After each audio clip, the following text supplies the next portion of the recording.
Welcome to The Explainer. All right, today we're going to spend the next few minutes diving right into the core playbook of modern business strategy. We're going to break down the 3 essential moves every single company makes to try and win. But first, I want to kick things off with a question that honestly kind of flips a big business idea on its head. We're always told to push forward, right? But what if the absolute smartest move is actually to pull back? I mean, think about it. You know the drill. The entire business world is just obsessed with one thing: growth. Launch new products, enter new markets, hire more people. Anything less than that feels like you're failing. But what if that's just wrong? Or at least a huge oversimplification? We're about to show you why pulling back, what the strategists call retrenchment, is actually a sign of incredible discipline and maybe the secret weapon behind some of the biggest corporate comebacks ever. Okay, so let's get into it. To really understand the game, you gotta know the 3 core moves any organization can make. Think of it like a strategic triad. First up, we've got the one everybody knows, the one everyone talks about, the growth strategy. This is the classic level up move. It's all about getting bigger, expanding your reach, and grabbing more and more of the market. But here's the thing. Growth isn't just one move. It actually comes in 4 pretty different flavors. You've got market penetration. Think Tim Hortons Roll Up to Win, which is all about getting existing customers to buy just one more coffee. Then there's product development, like Apple launching the Apple Watch to its army of loyal iPhone users. You could also try market development, taking your amazing local pasta sauce and selling it across the country. And then there's the big one, the riskiest of all: diversification. That's like Google, a search engine company, jumping into self-driving cars. See? Each one has a totally different level of risk. Now for our second play, retrenchment. And listen, when you hear that word, don't think panicked layoffs or just shutting things down. That's not what this is. This is a deliberate, strategic choice to tighten the belt, to pull back from some areas, and to refocus all your energy and resources on what really works. It's about getting stronger, not just smaller. And that brings us to our third piece of the puzzle, the e-business strategy. Basically, this is the tech that powers everything else. It's the websites, the apps, the data analytics. It's how you run your growth or retrenchment plays in a smarter, faster way. And this is super important, so I want to be clear. E-business is not a strategy on its own. It's an enabler. It's the how, not the what or the why.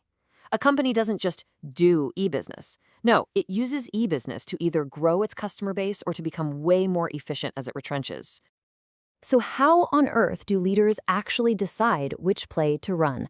To figure that out, let's peek inside the strategist's toolkit and look at a couple of the huge ideas that guide these massive decisions. You know, the famous strategist Michael Porter, he absolutely nailed it with this quote. He said that real strategy isn't about all the things you decide to do. It's about all the things you consciously decide not to do. And retrenchment? That is the ultimate expression of that idea. See, what Porter was saying is that to win, you can't be everything to everyone. You have to pick a lane and own it.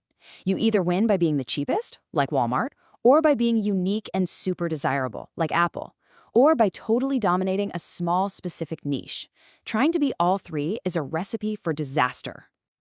But that begs the next question, right? How does a company actually defend that position? Why can Apple get away with being different and expensive, while other companies that try to copy them just fail? For that, we've got this awesome little framework called VRIO. It's basically a test to find a company's real, defensible superpowers. For something to be a true competitive advantage, it has to pass all 4 tests. V is for valuable. Does it actually help you make money or beat rivals? R is for rare. Do your competitors have it too? I is for inimitable. That's just a fancy way of saying, is it super hard to copy? And finally, O is for organized. Is your company actually set up to take full advantage of this strength? Let's take a classic example, BlackBerry. Remember them? For years, their secure messaging network was a massive VRO resource. It was valuable, rare, hard to copy, and they were organized around it. But then, the market completely shifted to app-based smartphones, and suddenly, that incredible resource lost its value. The painful retrenchment that followed wasn't a failure. It was a necessary pivot to focus on their new VRO strengths in security software. All right, that's enough theory. Let's make this real. And what's more real than the place we all go every week? The grocery store. So just look at this table. It perfectly lays out the totally different playbooks of two huge grocery giants. In Canada, you have Loblaw. They play the differentiation game, built on their powerful brands like President's Choice and all that PC Optimum data they collect. Then you've got the Dutch giant, Ahold Delhaize. They are masters of cost leadership, and their superpower is world-class logistics. And check out how that core difference completely changes their e-business game. Loblaw uses its VRIO resource, that loyalty data, to create a really personal online experience with PC Express. Ahold Delhaize, they leverage their VRIO resource, logistics, to build these insanely efficient delivery warehouses. They're both trying to win online, but they're doing it in completely different ways, based on their internal strengths.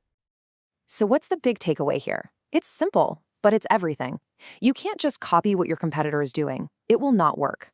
A winning strategy has to be built from the inside out, based on your own unique VRIO resources. Okay, so that's the corporate view. But what does any of this mean for you? Let's bring this all back to your own career. Well, understanding all this stuff, it's like getting a secret map to the business world. It helps you see exactly where your job, your skills, fit into a company's massive plan to win. It doesn't matter what you do. If you're a data analyst, you're probably fueling a differentiation strategy. If you're a UX designer, you're building the e-business platform. And if you're a supply chain whiz, you are the engine behind a cost leadership plan. All these roles are absolutely critical pieces of the strategic puzzle. All right, here's a serious pro tip for your next job search. I mean it, this is a game changer.